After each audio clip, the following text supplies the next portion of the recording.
galera? Tá tudo bem com vocês? Que bom. Espero que estejam bem, que vocês estejam com saúde.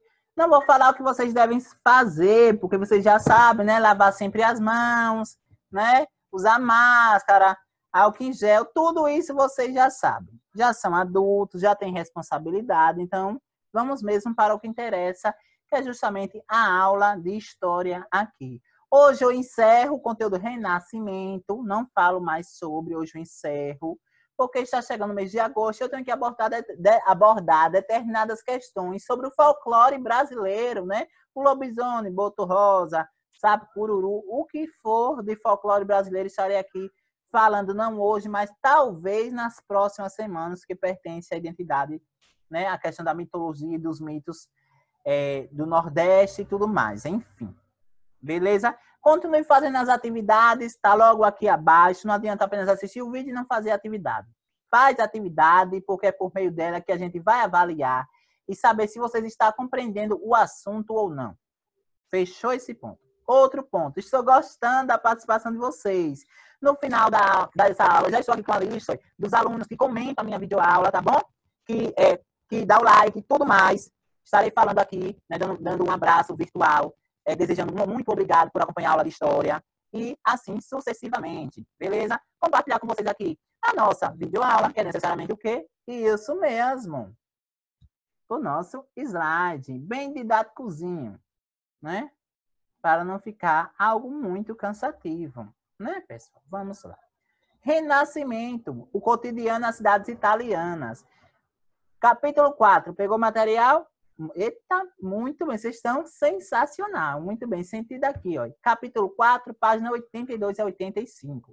Sou o professor Marcos, aqui é meu e-mail para vocês tirarem qualquer dúvida sobre o conteúdo, estou à disposição de todos, beleza? Vamos lá. Primeiro, o que é que eu vou trabalhar aqui? Algumas características das cidades italianas no período renascentista. Algumas curiosidades que vocês vão perceber que é engraçado e ao mesmo tempo não é, mas que pertence à realidade deles. Valeu? Mas, no período renascentista, as cidades italianas estavam se tornando maiores e mais movimentadas. Pequenos agricultores deixavam suas atividades no campo e passavam a viver nas cidades, realizando comércio ou prestando serviço em lojas e oficinas. Professor, quer dizer com isso? Quer dizer que no período renascentista, era normal as pessoas saírem do campo e irem para a cidade. Os agricultores que plantavam milho, plantavam algodão no campo, eles iam para a cidade. Fazer o que na cidade? Cansados daquela vida pesada, daquela labuta, eles iam para a cidade atrás de melhores condições de vida. Então, eles trabalhavam em quê, professor? Chega na cidade. Trabalhavam tanto no comércio, como também em serviços de lojas e oficinas. O que ganhassem na cidade, o que trabalhasse para eles era um lucro. Beleza? Hoje tem um movimento semelhante. Também, as pessoas que saem das cidades interioranas do Nordeste, que saem, por exemplo, da cidade de Umbaúba, que saem da cidade de Itabaianinha, Tomajiru, Arauá, Santa Luzia, Pedrinhas, Cristinápolis, e sai dessas cidades e vai atrás de melhores condições de vida nas grandes cidades. Que cidades são essas? Que é São Paulo, Rio de Janeiro, né? E assim sucessivamente. Goiás, Tocantins. É tudo uma questão, veja que é uma questão histórica, tem essa herança. Então, a gente já sabe que no período, nas cidades italianas, as pessoas saíam do campo e iam para a cidade. Tranquilo? Nas cidades exerciam diversas funções. Mas aí eu pergunto para vocês, e agora, quem vai exercer a função do campo? Se a grande maioria da alimentação e do comércio que está na cidade é bancada e sustentada pelos produtores e agricultores. Inclusive, na semana passada, comemoramos, no dia 28, se não estou enganado, o Dia do Agricultor. E aí, agora, quem é que vai fazer? Quem é que vai plantar? Então, estava gerando uma superlotação. De um lado, as cidades movimentadas e superlotadas, e do outro lado, o campo que estava em processo de escassez, que está faltando mão de obra, está faltando agricultores para plantar. Então, por isso, a importância desse equilíbrio. Beleza? Vamos lá. Aqui, pessoal, um exemplo de cidade italiana. Professor, isso é uma cidade italiana? Sim, isso aqui é uma cidade italiana. Eu falei para vocês na aula passada que o Renascimento contribuiu muito para a construção de novas arquiteturas, para a construção de novas cidades, não foi isso? Então, as cidades que se surgiram no Renascimento tinham o viés, representavam o próprio Renascimento, que era trazer à tona novas estruturas. Então, essa forma de cidade era embasada ao antropocentrismo. O que era antropocentrismo? O homem no centro do universo. E está aqui justamente essa ideia. Ó, aqui em torno. Em torno é o que, pessoal? O universo. Vamos entender como universo. E no meio, o homem.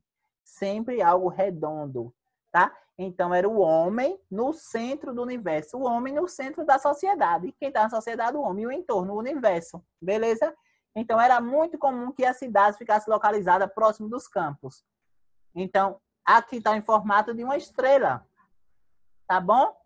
Porque recebe influência do período renascentista, quando os construtores e arquitetos passaram a construir casas, avenidas, ruas e cidades através das ideias do Renascimento.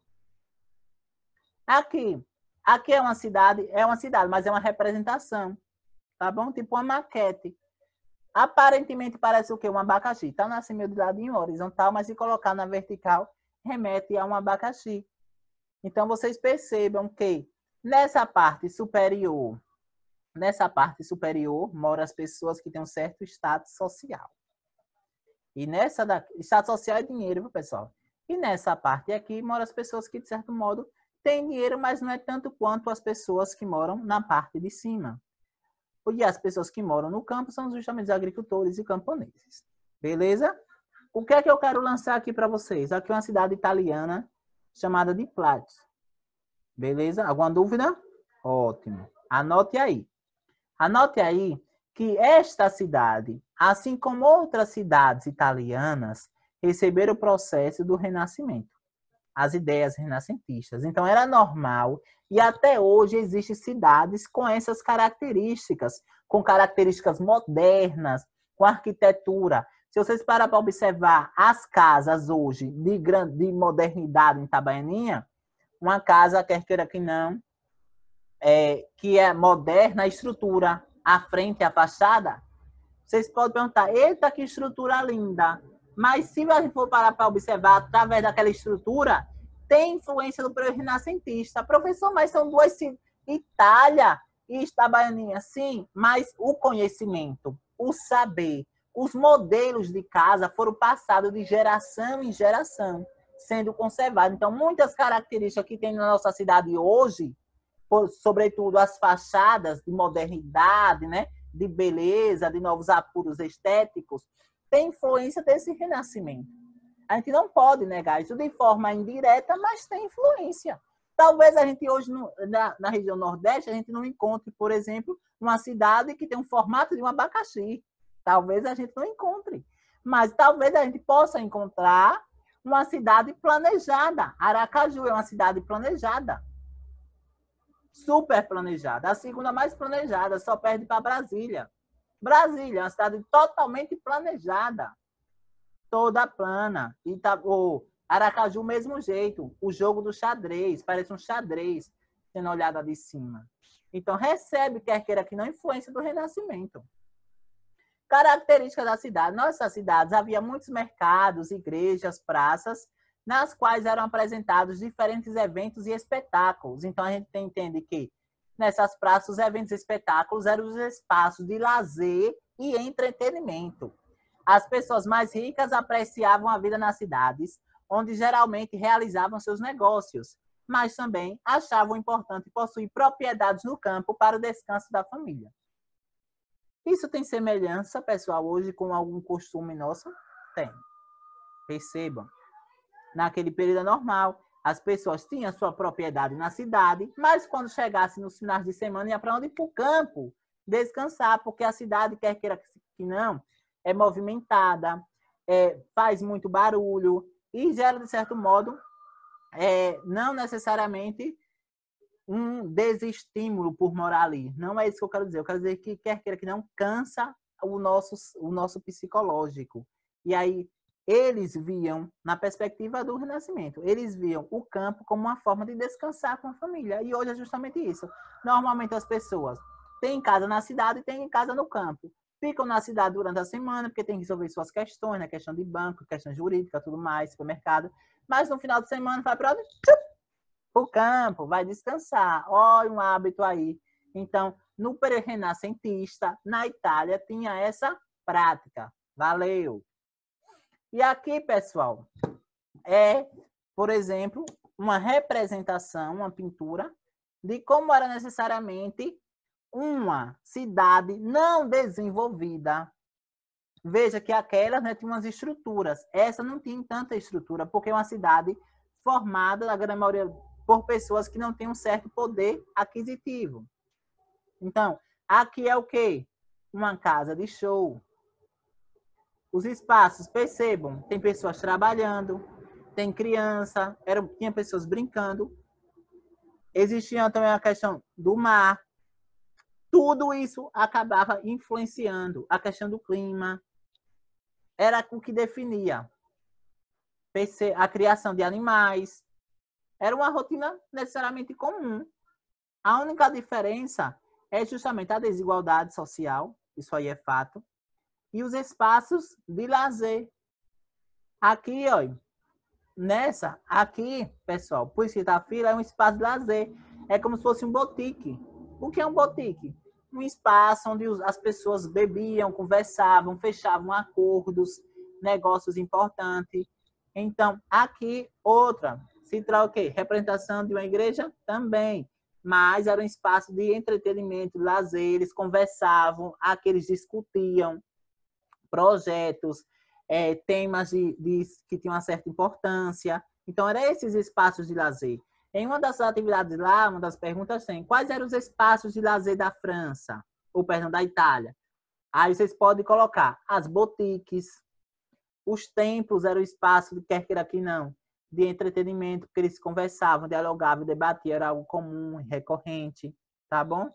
Outra questão também, os próprios cabarés. Ah, professor, o cabaré... Não, pessoal, a questão do cabaré no período renascentista tem um viés diferente. Tinha a questão da prostituição, isso é fato, mas quer queira que não, eles tinham também esse olhar para com... Aliás, perdão, o cabaré é esse aqui, viu, pessoal? Aqui é o cabaré. Aqui, na verdade,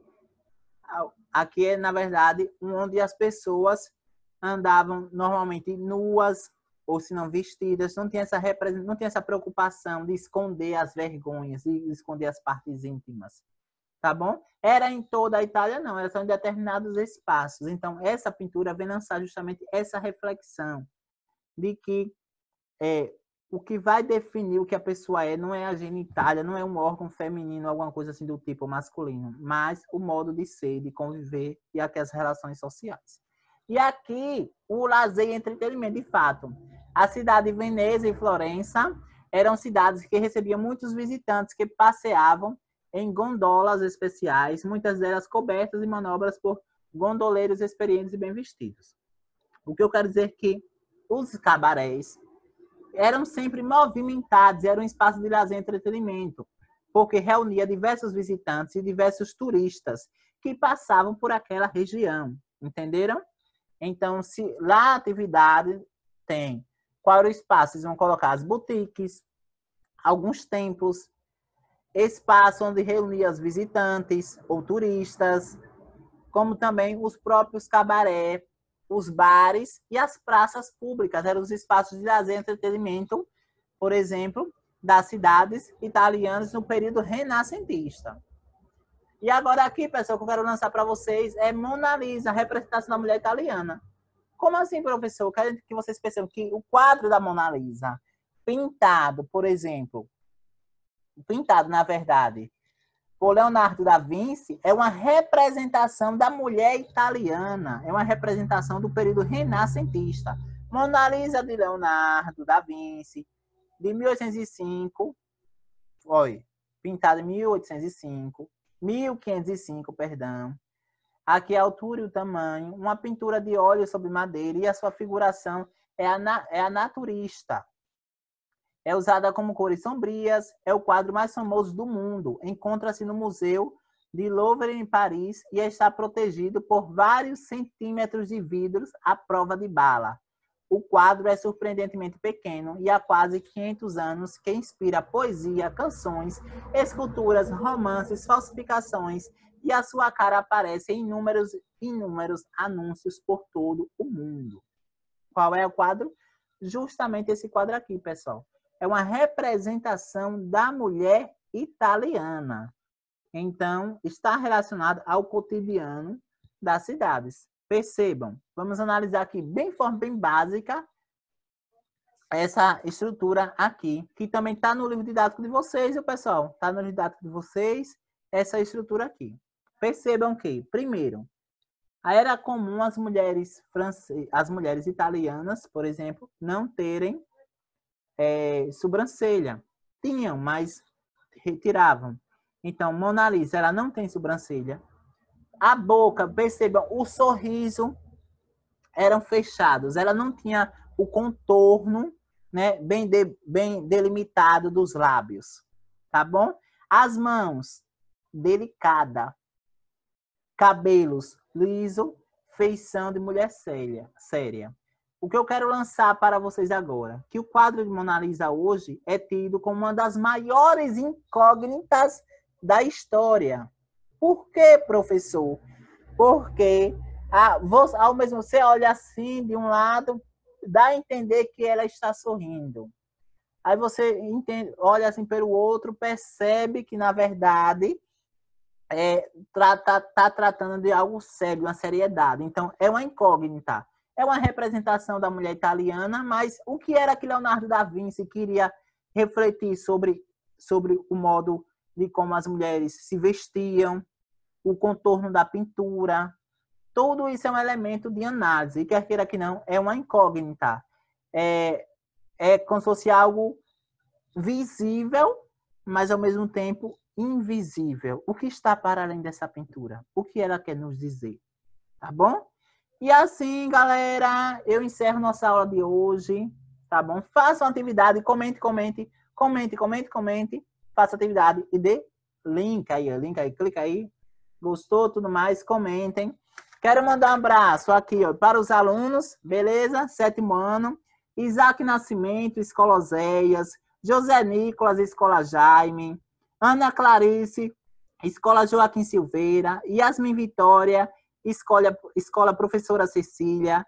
Stephanie Lima, Escola Jaime. Matheus Agnes, Escola Oséias Cavalcante. Ingrid Manuel, também da Escola Oséias. Lorena Lima, professora da Escola Professora Cecília.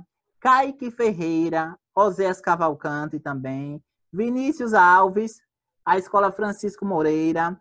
Keise Beatriz, Escola Jaime da Silveira. Então, comente aí que na próxima semana eu comento aqui quem foram os alunos que comentaram, fizeram as atividades, tá ok? Qual a mensagem de hoje? Que nenhuma dificuldade lhe roube a esperança de conquistar tudo aquilo que sonha. Quero mandar um abraço especial para a Escola Joaquim Villanova. Fiquem em paz, meus queridos. E até a próxima. Não esqueçam de fazer a atividade. É muito importante. Valeu. Por hoje é só. Tchau.